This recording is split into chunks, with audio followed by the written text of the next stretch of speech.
Ah, madame, répliqua le docteur, j'ai des histoires terribles dans mon répertoire. Mais chaque récit a son heure dans une conversation. Selon ce joli mot rapporté par Chamfort et dit au duc de Fronsac, il y a 10 bouteilles de vin de champagne entre ta saillie et le moment où nous sommes. Mais il est 2 heures du matin, et l'histoire de Rosine nous a préparés, dit la maîtresse de maison. Dites, monsieur Bianchon, demanda-t-on de tous côtés. À un geste du complaisant docteur, le silence régna. À une centaine de pas environ de Vendôme, sur les bords du Loir, dit-il, il se trouve une vieille maison brune, surmontée de toits très élevés, et si complètement isolée qu'il n'existe alentour ni tannerie puante, ni méchante auberge, comme vous en voyez aux abords de presque toutes les petites villes. Devant ce logis est un jardin donnant sur la rivière, et où les buis, autrefois ras, qui dessinaient les allées, croissent maintenant à leur fantaisie. Quelques saules, nés dans le Loir, ont rapidement poussé, comme la haie de clôture, et cachent à demi la maison. Les plantes que nous appelons mauvaises décorent de leur belle végétation le talus de la rive. Les arbres fruitiers, négligés depuis 10 ans, ne produisent plus de récolte, et leurs rejetons forment des taillis. Les espaliers ressemblent à des charmilles. Les sentiers, sablés jadis, sont remplis de pourpiers. Mais, à vrai dire, il n'y a plus trace de sentiers.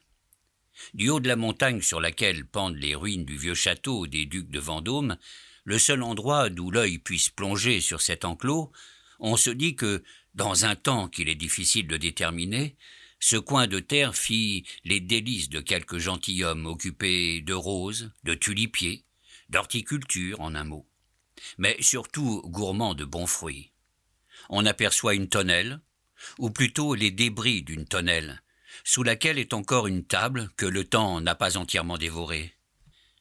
À l'aspect de ce jardin qui n'est plus, les joies négatives de la vie paisible dont on jouit en province se devinent, comme on devine l'existence d'un bon négociant en lisant l'épitaphe de sa tombe. Pour compléter les idées tristes et douces qui saisissent l'âme, un des murs offre un cadran solaire, orné de cette inscription bourgeoisement chrétienne « Ultiman cogita ». Les toits de cette maison sont horriblement dégradés. Les persiennes sont toujours closes, les balcons sont couverts de nids d'hirondelles, les portes restent constamment fermées. De hautes herbes ont dessiné par des lignes vertes les fentes des perrons, les ferrures sont rouillées. La lune, le soleil, l'hiver, l'été, la neige ont creusé les bois, gauchi les planches, rongé les peintures. Le morne silence qui règne là n'est troublé que par les oiseaux, les chats, les fouines, les rats et les souris, libres de trotter, de se battre, de se manger. Une invisible main a partout écrit le mot « mystère ». Si poussé par la curiosité, vous alliez voir cette maison du côté de la rue, vous apercevriez une grande porte de forme ronde par le haut, et à laquelle les enfants du pays ont fait des trous nombreux. J'ai appris plus tard que cette porte était condamnée depuis 10 ans. Par ces brèches irrégulières, vous pourriez observer la parfaite harmonie qui existe entre la façade du jardin et la façade de la cour. Le même désordre y règne. Des bouquets d'herbes encadrent les pavés, d'énormes lézardes sillonnent les murs, dont les crêtes noircies sont enlacées par les 1000 festons de la pariétaire. Les marches du perron sont disloquées, la corde de la cloche est pourrie, les gouttières sont brisées. Quel feu tombé du ciel a passé par là? Quel tribunal a ordonné de semer du sel sur ce logis? Y a-t-on insulté Dieu? Y a-t-on trahi la France?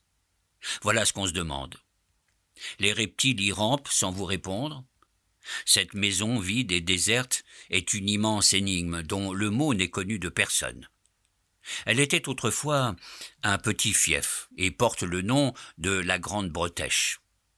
Pendant le temps de son séjour à Vendôme, où Desplein m'avait laissé pour soigner un riche malade, la vue de ce singulier logis devint un de mes plaisirs les plus vifs. N'était-ce pas mieux qu'une ruine?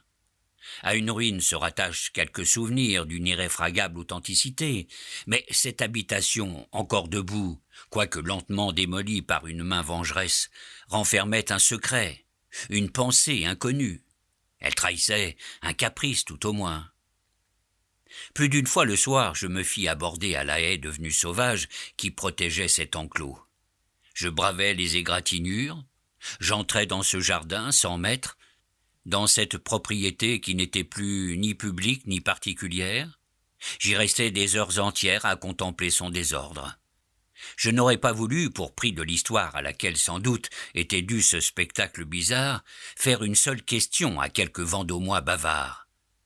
Là, je composais de délicieux romans, je m'y livrais à de petites débauches de mélancolie qui me ravissaient.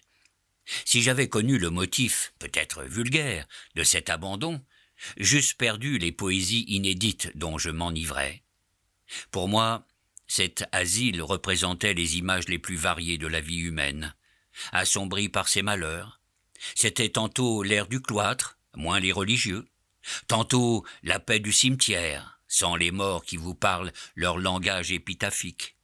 Aujourd'hui, la maison du lépreux, demain celle des Atrides. Mais c'était surtout la province, avec ses idées recueillies, avec sa vie de sablier. J'y ai souvent pleuré, je n'y ai jamais ri. Plus d'une fois j'ai ressenti des terreurs involontaires en y entendant, au-dessus de ma tête, le sifflement sourd que rendaient les ailes de quelques ramiers pressés. Le sol y est humide, il faut aussi défier des lézards, des vipères, des grenouilles, qui s'y promènent avec la sauvage liberté de la nature.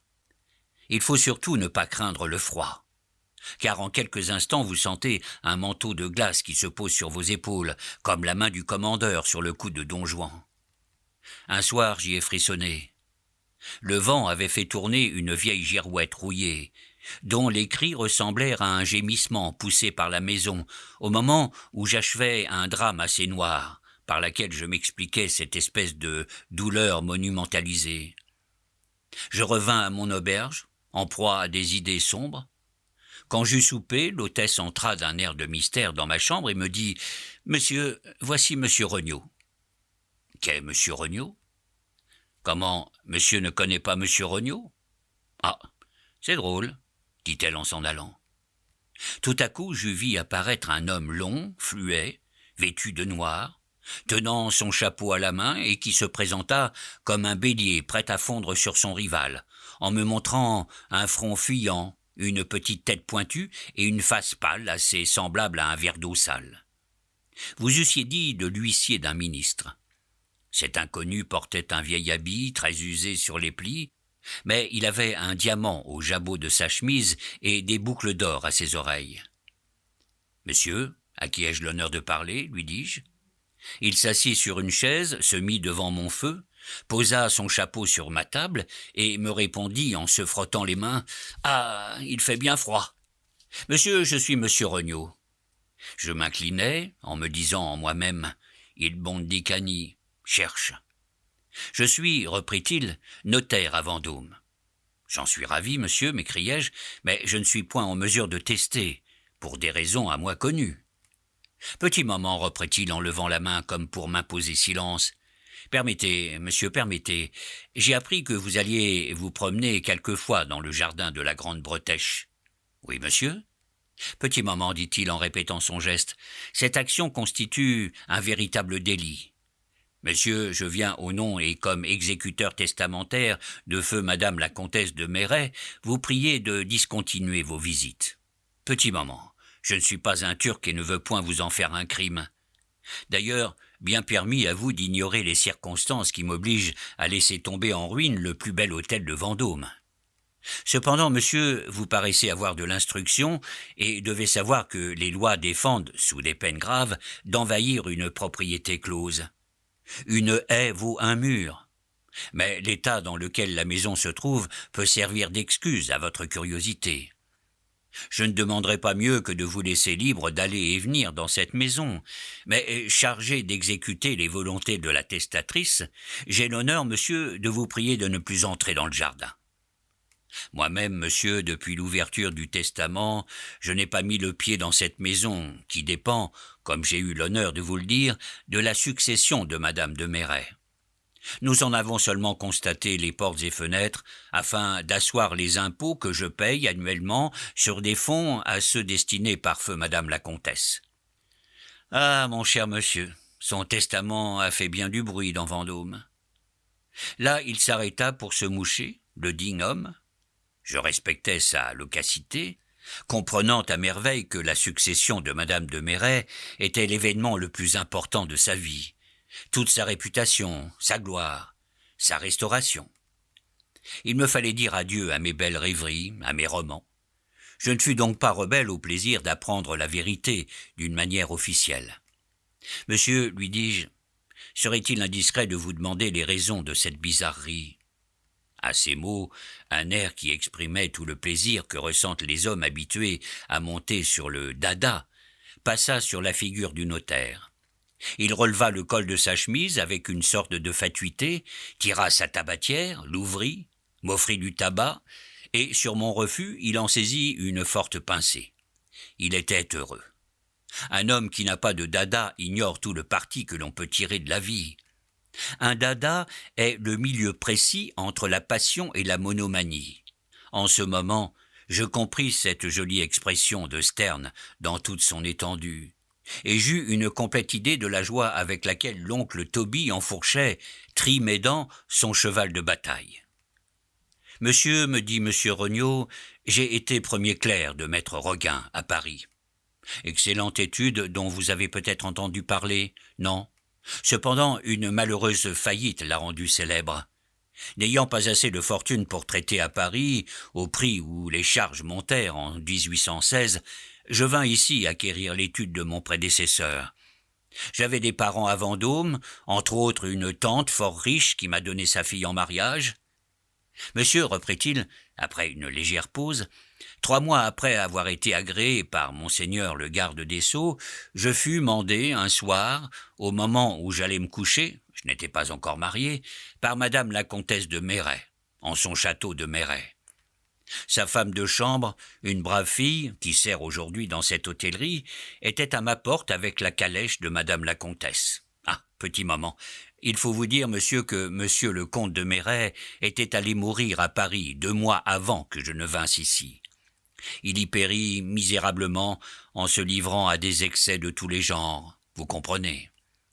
Le jour de son départ, madame la comtesse avait quitté la Grande Bretèche et l'avait démeublée. Quelques personnes prétendent même qu'elle a brûlé les meubles, les tapisseries, enfin, toutes les choses généralement quelconques qui garnissaient les lieux présentement loués par le dit sieur. Tiens, qu'est-ce que je dis donc? Pardon, je croyais dicter un bail. Qu'elle les brûla, reprit-il, dans la prairie de Merret. Êtes-vous allé à Merret, monsieur? Non, dit-il en faisant lui-même ma réponse. Ah, c'est un fort bel endroit. Depuis 3 mois environ, dit-il en continuant après un petit hochement de tête, monsieur le comte et madame la comtesse avaient vécu singulièrement. Ils ne recevaient plus personne. Madame habitait le rez-de-chaussée et monsieur le premier étage. Quand madame la comtesse resta seule, elle ne se montra plus qu'à l'église. Plus tard, chez elle, à son château, elle refusa de voir les amis et amis qui vinrent lui faire des visites. Elle était déjà très changée au moment où elle quitta la Grande Bretèche pour aller à Merret. Cette chère femme-là, je dis chère parce que ce diamant me vient d'elle. Je ne l'ai vue d'ailleurs qu'une seule fois. Donc cette bonne dame était très malade. Elle avait sans doute désespéré de sa santé, car elle est morte sans vouloir appeler de médecin. Aussi, beaucoup de nos dames ont-elles pensé qu'elle ne jouissait pas de toute sa tête. Monsieur, ma curiosité fut donc singulièrement excitée en apprenant que madame de Merret avait besoin de mon ministère. Je n'étais pas le seul qui s'intéressa à cette histoire. Le soir même, quoiqu'il fût tard, toute la ville sut que j'allais à Merret. La femme de chambre répondit assez vaguement aux questions que je lui fis en chemin. Néanmoins, elle me dit que sa maîtresse avait été administrée par le curé de Merret pendant la journée et qu'elle paraissait ne pas devoir passer la nuit. J'arrivai sur les 11 heures au château, je montai le grand escalier. Après avoir traversé de grandes pièces hautes et noires, froides et humides en diable, je parvins dans la chambre à coucher d'honneur où était madame la comtesse. D'après les bruits qui couraient sur cette dame, monsieur, je n'en finirais pas si je vous répétais tous les contes qui se sont débités à son égard. Je me la figurais comme une coquette. Imaginez-vous que j'eus beaucoup de peine à la trouver dans le grand lit où elle gisait. Il est vrai que pour éclairer cette énorme chambre à frises de l'Ancien Régime et poudrée de poussière à faire éternuer rien qu'à les voir, elle avait une de ces anciennes lampes d'argan. Ah, mais vous n'êtes pas allé à Méret. Eh bien, monsieur, le lit est un de ces lits d'autrefois, avec un ciel élevé, garni d'indiennes à ramages. Une petite table de nuit était près du lit, et je vis dessus une imitation de Jésus-Christ, que par parenthèse, j'ai acheté à ma femme ainsi que la lampe. Il y avait aussi une grande bergère pour la femme de confiance et 2 chaises. Point de feu d'ailleurs. Voilà le mobilier. Ça n'aurait pas fait 10 lignes dans un inventaire. Ah, mon cher monsieur, si vous aviez vu, comme je la vis alors, cette vaste chambre tendue en tapisserie brune, vous vous seriez cru transporté dans une véritable scène de roman. C'était glacial, et mieux que cela, funèbre, ajouta-t-il en levant le bras par un geste théâtral et faisant une pause. À force de regarder en venant près du lit, je finis par voir madame de Méret, encore grâce à la lueur de la lampe dont la clarté donnait sur les oreillers. Sa figure était jaune comme de la cire et ressemblait à 2 mains jointes. Madame la comtesse avait un bonnet de dentelle qui laissait voir de beaux cheveux, mais blancs comme du fil. Elle était sur son séant et paraissait s'y tenir avec beaucoup de difficulté. Ses grands yeux noirs, abattus par la fièvre sans doute et déjà presque morts, remuaient à peine sous les os où sont les sourcils. « Ça !» dit-il en me montrant l'arcade de ses yeux. Son front était humide. Ses mains décharnées ressemblaient à des os recouverts d'une peau tendre. Ses veines, ses muscles se voyaient parfaitement bien. Elle avait dû être très belle, mais en ce moment, je fus saisi de je ne sais quel sentiment à son aspect. Jamais, au dire de ceux qui l'ont ensevelie, une créature vivante n'avait atteint à sa maigreur sans mourir. Enfin, c'était épouvantable à voir. Le mal avait si bien rongé cette femme qu'elle n'était plus qu'un fantôme. Ses lèvres d'un violet pâle me parurent immobiles quand elle me parla. Quoique ma profession m'ait familiarisé avec ces spectacles, en me conduisant parfois au chevet des mourants pour constater leur dernière volonté, j'avoue que les familles en larmes et les agonies que j'ai vues n'étaient rien auprès de cette femme solitaire et silencieuse dans ce vaste château. Je n'entendais pas le moindre bruit. Je ne voyais pas ce mouvement que la respiration de la malade aurait dû imprimer au drap qui la couvrait, et je restais tout à fait immobile, occupé à la regarder avec une sorte de stupeur. Il me semble que j'y suis encore. Enfin, ses grands yeux se remuèrent, elle essaya de lever sa main droite qui retomba sur le lit, et ces mots sortirent de sa bouche comme un souffle, car sa voix n'était déjà plus une voix. « Je vous attendais avec bien de l'impatience. » Ses joues se colorèrent vivement. Parler, monsieur, c'était un effort pour elle. « Madame, lui dis-je. » Elle me fit signe de me taire. En ce moment, la vieille femme de charge se leva et me dit à l'oreille « Ne parlez pas, madame la comtesse est hors d'état d'entendre le moindre bruit, et ce que vous lui diriez pourrait l'agiter. » Je m'assis. Quelques instants après, madame de Méret rassembla tout ce qui lui restait de force pour mouvoir son bras droit, le mit, non sans des peines infinies, sous son traversin. Elle s'arrêta pendant un petit moment, puis elle fit un dernier effort pour retirer sa main. Et lorsqu'elle eut pris un papier cacheté, des gouttes de sueur tombèrent de son front. « Je vous confie mon testament, » dit-elle. « Oh, mon Dieu, oh !» Ce fut tout.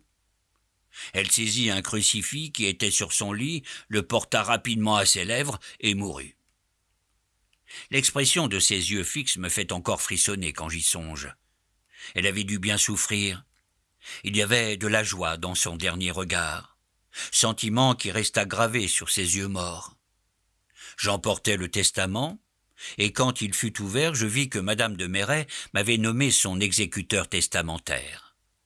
Elle léguait la totalité de ses biens à l'hôpital de Vendôme, sauf quelques legs particuliers. Mais voici quelles furent ses dispositions relativement à la Grande Bretèche. Elle me recommanda de laisser cette maison pendant 50 années révolues, à partir du jour de sa mort, dans l'état où elle se trouverait au moment de son décès, en interdisant l'entrée des appartements à quelque personne que ce fût, en défendant d'y faire la moindre réparation, et allouant même une rente afin de gager des gardiens, s'il en était besoin, pour assurer l'entière exécution de ses intentions. À l'expiration de ce terme, si le vœu de la testatrice a été accompli, la maison doit appartenir à mes héritiers. Car monsieur sait que les notaires ne peuvent accepter de legs. Sinon, la grande bretèche reviendrait à qui de droit, mais à la charge de remplir les conditions indiquées dans un codicille annexé au testament, et qui ne doit être ouvert qu'à l'expiration des dites 50 années. Le testament n'a point été attaqué, donc... À ce mot et sans achever sa phrase, le notaire Oblong me regarda d'un air de triomphe. Je le rendis tout à fait heureux en lui adressant quelques compliments. « Monsieur, lui dis-je en terminant, vous m'avez si vivement impressionné que je crois voir cette mourante plus pâle que ses draps. Ses yeux luisants me font peur, et je rêverai d'elle cette nuit. Mais vous devez avoir formé quelques conjectures sur les dispositions contenues dans ce bizarre testament. Monsieur, me dit-il, avec une réserve comique, je ne me permets jamais de juger la conduite des personnes qui m'ont honoré par le don d'un diamant. Je déliai bientôt la langue du scrupuleux notaire vendômois, qui me communiqua, non sans de longues digressions, les observations dues au profond politique des deux sexes dont les arrêts font loi dans Vendôme. Mais ces observations étaient si contradictoires, si diffuses, que je faillis m'endormir, malgré l'intérêt que je prenais à cette histoire authentique. Le ton lourd et l'accent monotone de ce notaire, sans doute habitué à s'écouter lui-même et à se faire écouter de ses clients ou de ses compatriotes, triompha de ma curiosité. Heureusement, il s'en alla. « Ah, monsieur, bien des gens, me dit-il dans l'escalier, voudraient vivre encore 45 ans. Mais, petit moment. » Et il mit d'un air fin l'index de sa main droite sur sa narine, comme s'il eût voulu dire « Faites bien attention à ceci. Pour aller jusque-là, dit-il, il ne faut pas avoir la soixantaine. » Je fermai ma porte après avoir été tiré de mon apathie par ce dernier trait que le notaire trouva très spirituel. Puis je m'assis dans mon fauteuil en mettant mes pieds sur les deux chenets de ma cheminée. Je m'enfonçais dans un roman à la Radcliffe, bâti sur les données juridiques de M. Regnault, quand ma porte, manœuvrée par la main à droite d'une femme, tourna sur ses gonds. Je vis venir mon hôtesse, grosse femme réjouie, de belle humeur, qui avait manqué sa vocation. C'était une Flamande qui aurait dû naître dans un tableau de Téniers. « Eh bien, monsieur, me dit-elle, monsieur Regnault vous a sans doute rabâché son histoire de la Grande Bretèche. »« Oui, merle-pas. »« Que vous a-t-il dit ?» Je lui répétais en peu de mots la ténébreuse et froide histoire de madame Méret. À chaque phrase, mon hôtesse tendait le cou, en me regardant avec une perspicacité d'aubergiste, espèce de juste milieu entre l'instinct du gendarme, l'astuce de l'espion et la ruse du commerçant. « Ma chère dame Lepas, ajoutai-je en terminant, vous paraissez en savoir davantage. Hein ? Autrement, pourquoi seriez-vous monté chez moi ? Ah, foi d'honnête femme, et aussi vrai que je m'appelle Lepas, ne jurez pas, vos yeux sont gros d'un secret. Vous avez connu M. de Méret. Quel homme était-ce ? Dame, M. de Méret, voyez-vous, était un bel homme qu'on ne finissait pas de voir, tant il était long. Un digne gentilhomme venu de Picardie, et qui avait, comme nous disons ici, la tête près du bonnet. Il payait tout comptant pour n'avoir de difficulté avec personne. Voyez-vous, il était vif. Nos dames le trouvaient toutes fort aimable.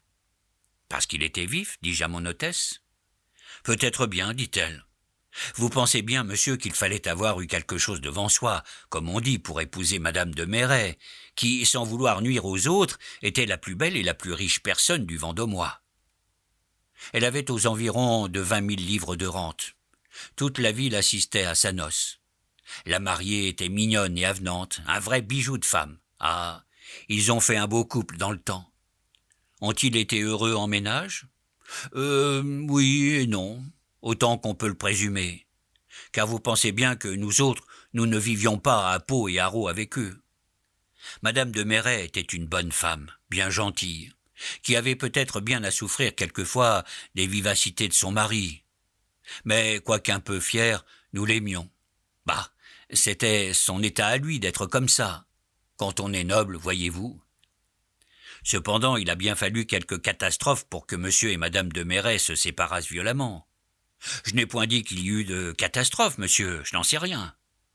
Bien, je suis sûr maintenant que vous savez tout. Eh bien, monsieur, je vais tout vous dire. En voyant monter chez vous monsieur Regnault, j'ai bien pensé qu'il vous parlerait de madame de Merret, à propos de la Grande Bretèche.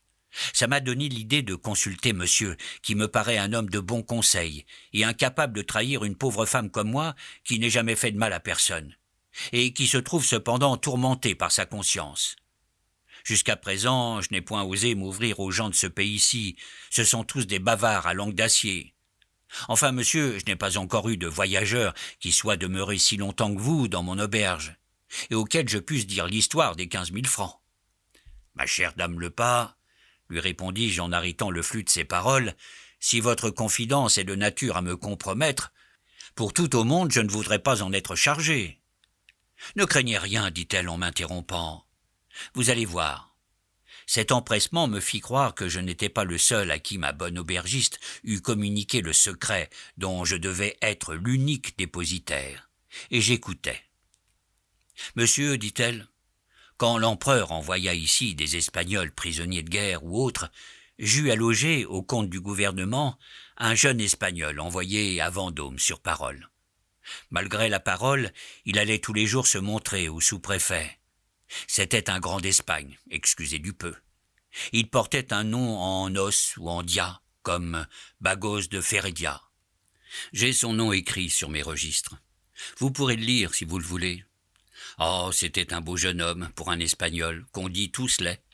Il n'avait guère que 5 pieds, 2 ou 3 pouces, mais il était bien fait. Il avait de petites mains qu'il soignait, fallait voir.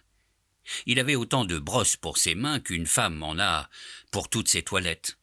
Il avait de grands cheveux noirs, un œil de feu, un teint un peu cuivré, mais qui me plaisait tout de même.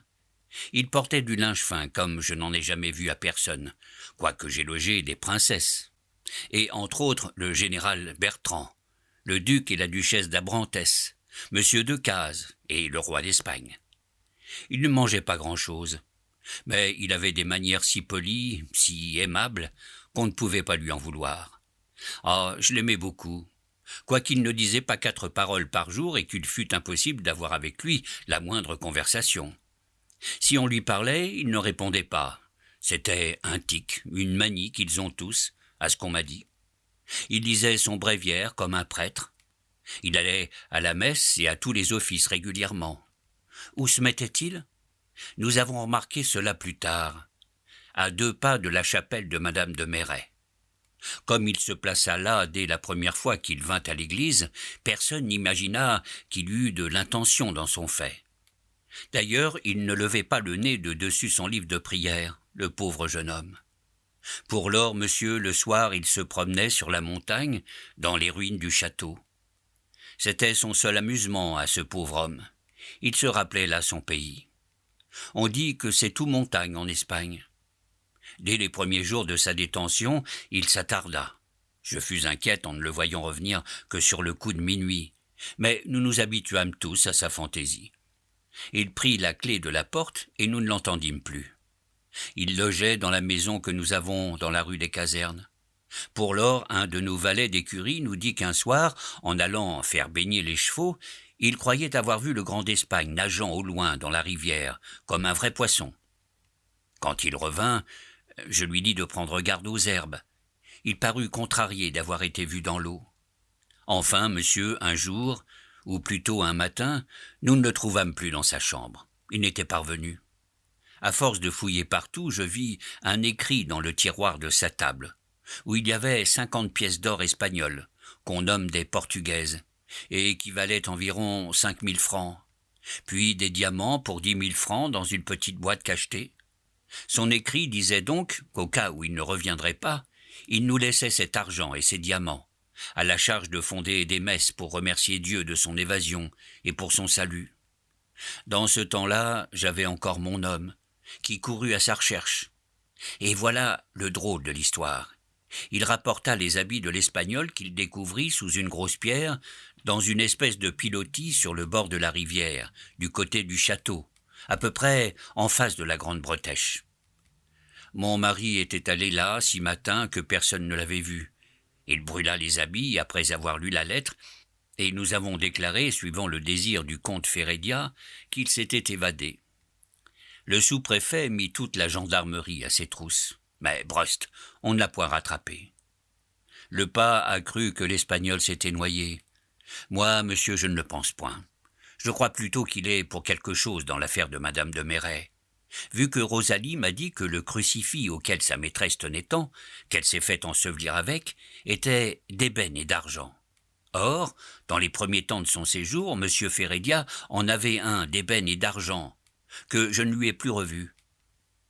Maintenant, monsieur, n'est-il pas vrai que je ne dois point avoir de remords des 15 000 francs de l'Espagnol, et qu'ils sont bien à moi? Certainement.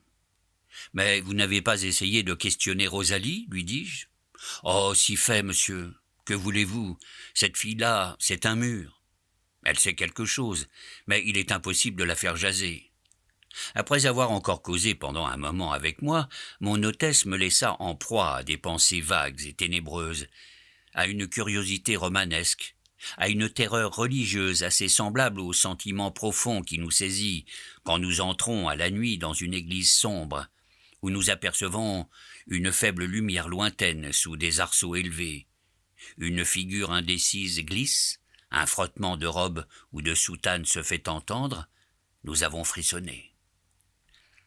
La Grande Bretèche et ses hautes herbes, ses fenêtres condamnées, ses ferrements rouillés, ses portes closes, ses appartements déserts, se montra tout à coup fantastiquement devant moi. J'essayais de pénétrer dans cette mystérieuse demeure en y cherchant le nœud de cette solennelle histoire, le drame qui avait tué 3 personnes. Rosalie fut à mes yeux l'être le plus intéressant de Vendôme. Je découvris, en l'examinant, les traces d'une pensée intime, malgré sa santé brillante qui éclatait sur son visage potelé. Il y avait chez elle un principe de remords ou d'espérance. Son attitude annonçait un secret, comme celle des dévotes qui prient avec excès, ou celle de la fille infanticide qui entend toujours le dernier cri de son enfant. Sa pose était cependant naïve et grossière, son niais sourire n'avait rien de criminel, et vous l'eussiez jugée innocente, rien qu'à voir le grand mouchoir à carreaux rouges et bleus qui recouvrait son buste vigoureux, encadré, serré, ficelé par une robe à raies blanches et violettes. Non, pensai-je, je ne quitterai pas Vendôme sans savoir toute l'histoire de la Grande Bretèche. Pour arriver à mes fins, je deviendrai l'ami de Rosalie, s'il le faut absolument. Rosalie, lui dis-je un soir, plaît-il, monsieur? Vous n'êtes pas marié? Elle tressaillit légèrement. Oh, je ne manquerai point d'homme quand la fantaisie d'être malheureuse me prendra, dit-elle en riant. Elle se remit promptement de son émotion intérieure, car toutes les femmes, depuis la grande dame jusqu'aux servantes d'auberge, inclusivement, ont un sang-froid qui leur est particulier. Vous êtes assez fraîche, assez appétissante pour ne pas manquer d'amoureux, mais dites-moi, Rosalie, pourquoi vous êtes-vous faite servante d'auberge en quittant madame de Merret? Est-ce qu'elle ne vous a pas laissé quelque rente? Oh, que si, mais monsieur, ma place est la meilleure de tout Vendôme. Cette réponse était une de celles que les juges et les avoués nomment dilatoires. Rosalie me paraissait située dans cette histoire romanesque comme la case qui se trouve au milieu d'un damier. Elle était au centre même de l'intérêt et de la vérité. Elle me semblait nouée dans le nœud. Ce ne fut plus une séduction ordinaire à tenter. Il y avait dans cette fille le dernier chapitre d'un roman. Aussi, dès ce moment, Rosalie devint l'objet de ma prédilection. À force d'étudier cette fille, je remarquai chez elle, comme chez toutes les femmes de qui nous faisons notre pensée principale, une foule de qualités. Elle était propre, soigneuse, elle était belle, cela va sans dire. Elle eut bientôt tous les attraits que notre désir prête aux femmes, dans quelque situation qu'elle puisse être.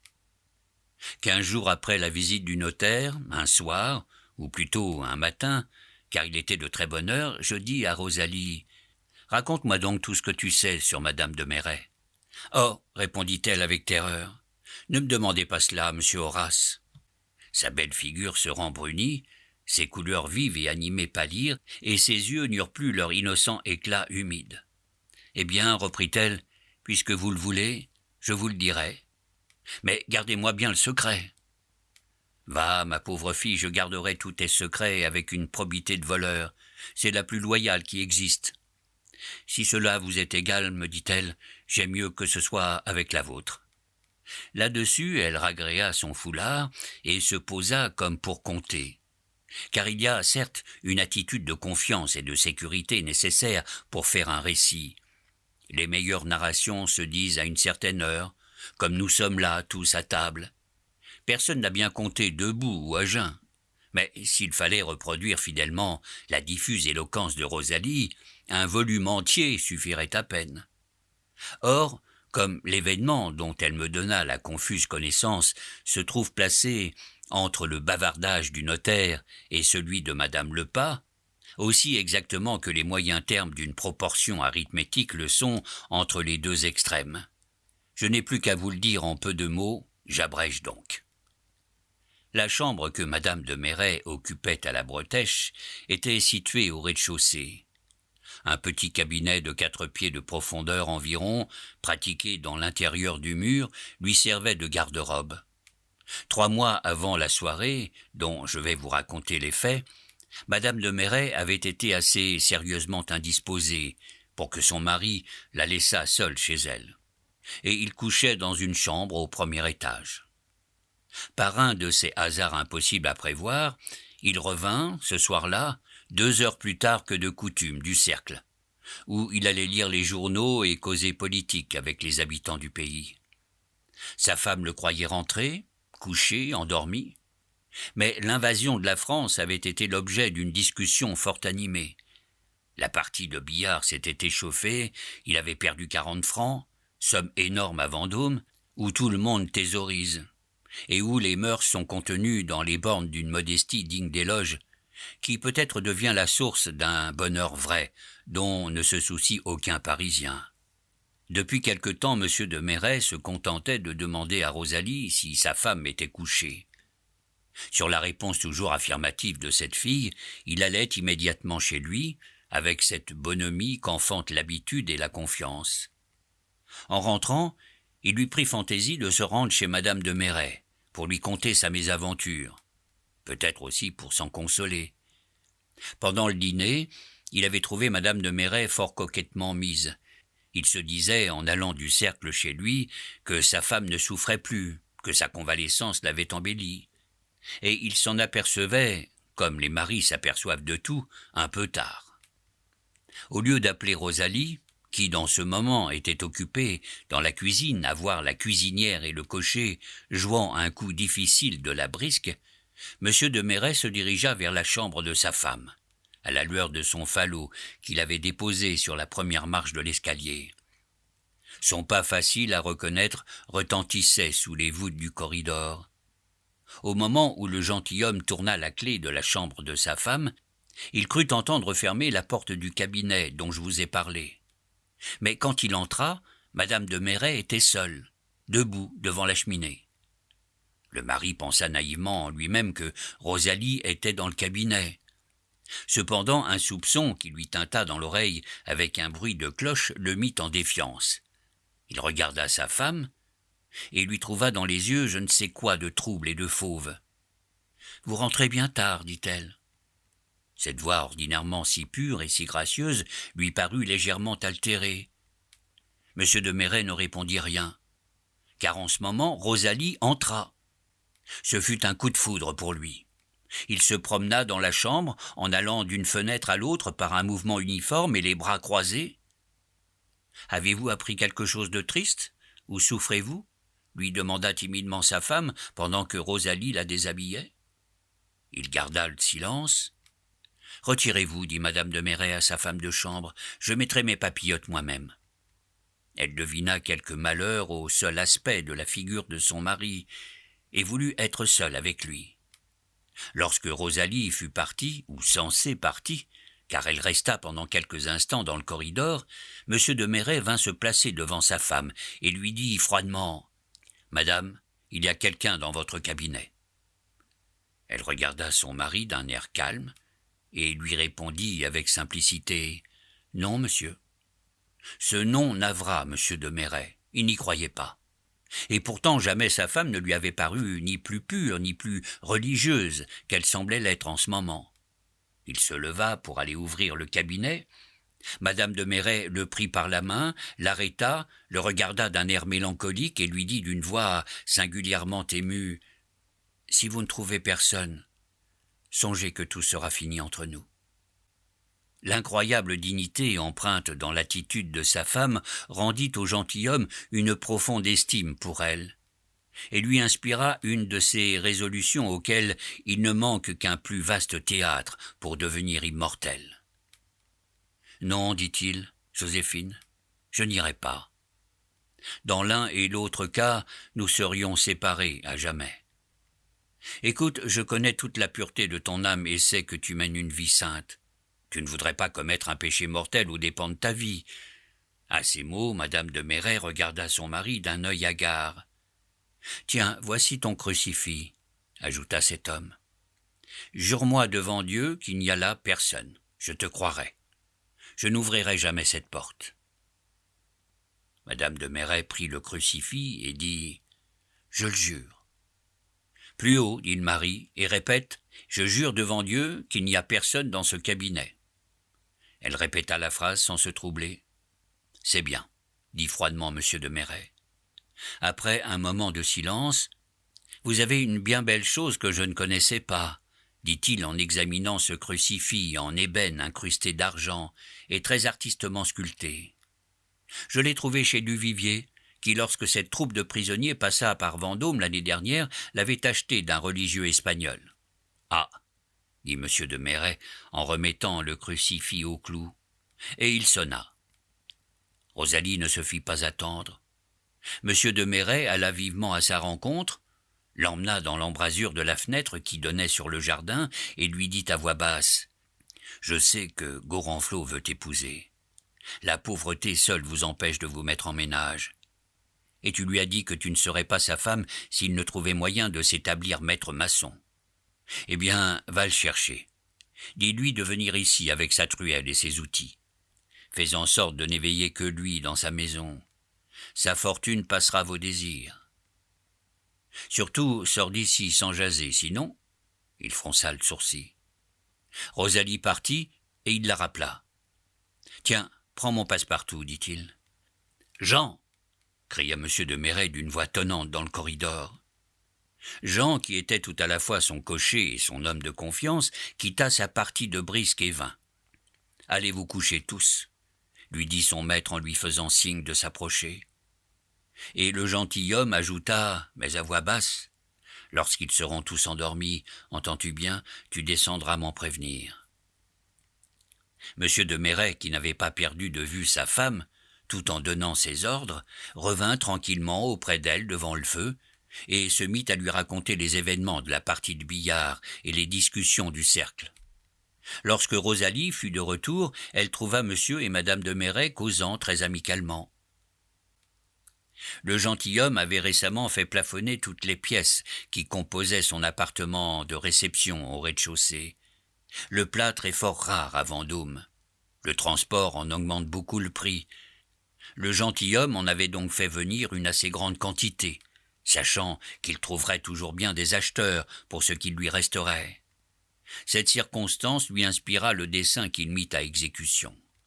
« Monsieur Gorenflot est là, » dit Rosalie à voix basse. « Qu'il entre, » répondit tout haut le gentilhomme Picard. Madame de Merret pâlit légèrement en voyant le maçon. « Gorenflot, dit le mari, va prendre des briques sous l'armise, et apporte-en assez pour murer la porte de ce cabinet.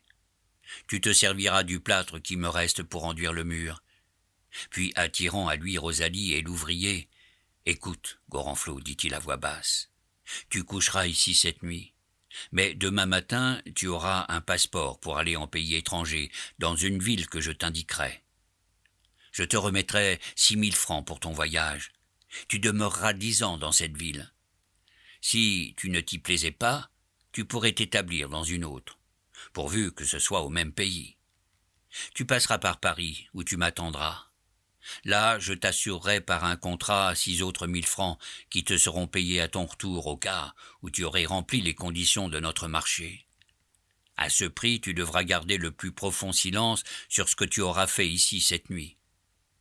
Quant à toi, Rosalie, je te donnerai 10 000 francs qui te seront comptés que le jour de tes noces, et à la condition d'épouser Gorenflot. Mais pour vous marier, il faut se taire, sinon plus de dot. Rosalie, dit madame de Merret, venez me coiffer. Le mari se promena tranquillement de long en large, en surveillant la porte, le maçon et sa femme, mais sans laisser paraître une défiance injurieuse. Gorenflot fut obligé de faire du bruit.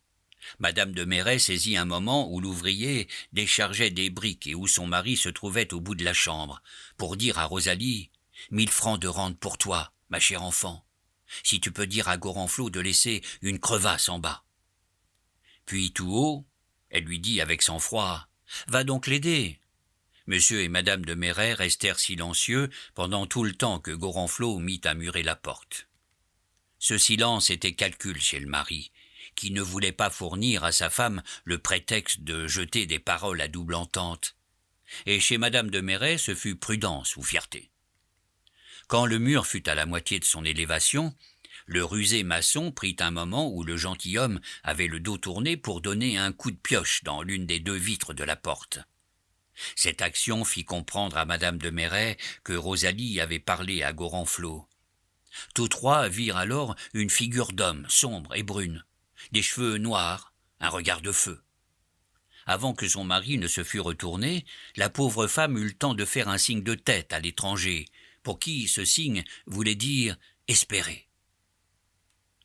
À 4 heures, vers le petit jour, car on était au mois de septembre, la construction fut achevée. Le maçon resta sous la garde de Jean, et M. de Merret coucha dans la chambre de sa femme. Le lendemain matin, en se levant, il dit avec insouciance « Ah, diable, il faut que j'aille à la mairie pour le passeport. » Il mit son chapeau sur sa tête, fit 3 pas vers la porte, se ravisa, prit le crucifix. Sa femme tressaillit de bonheur. Il ira chez Duvivier, pensa-t-elle. Aussitôt que le gentilhomme fut sorti, madame de Merret sonna Rosalie. Puis, d'une voix terrible, « La pioche, s'écria-t-elle, y a l'ouvrage. J'ai vu hier comment Gorenflot s'y prenait. Nous aurons le temps de faire un trou et de le reboucher. » En un clin d'œil, Rosalie apporta une espèce de merlin à sa maîtresse, qui, avec une ardeur dont rien ne pourrait donner une idée, se mit à démolir le mur.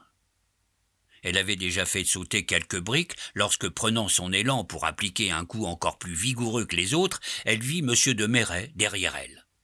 Elle s'évanouit. « Mettez madame sur son lit, » dit froidement le gentilhomme. Prévoyant ce qui devait arriver pendant son absence, il avait tendu un piège à sa femme. Il avait tout bonnement écrit au maire et envoyé chercher Duvivier. Le bijoutier arriva au moment où le désordre de l'appartement venait d'être réparé. « Duvivier, lui demanda le gentilhomme, n'avez-vous pas acheté des crucifix aux Espagnols qui ont passé par ici ? » « Non, monsieur. »« Bien, je vous remercie, dit-il en échangeant avec sa femme un regard de tigre.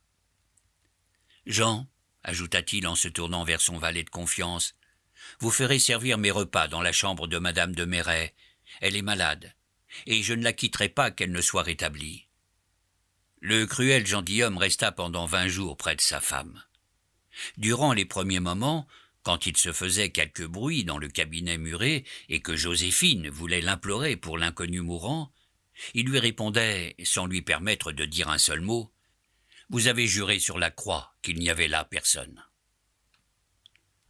Après ce récit, toutes les femmes se levèrent de table, et le charme sous lequel Bianchon les avait tenues fut dissipé par ce mouvement. Néanmoins, quelques-unes d'entre elles avaient eu quasi froid en entendant le dernier mot.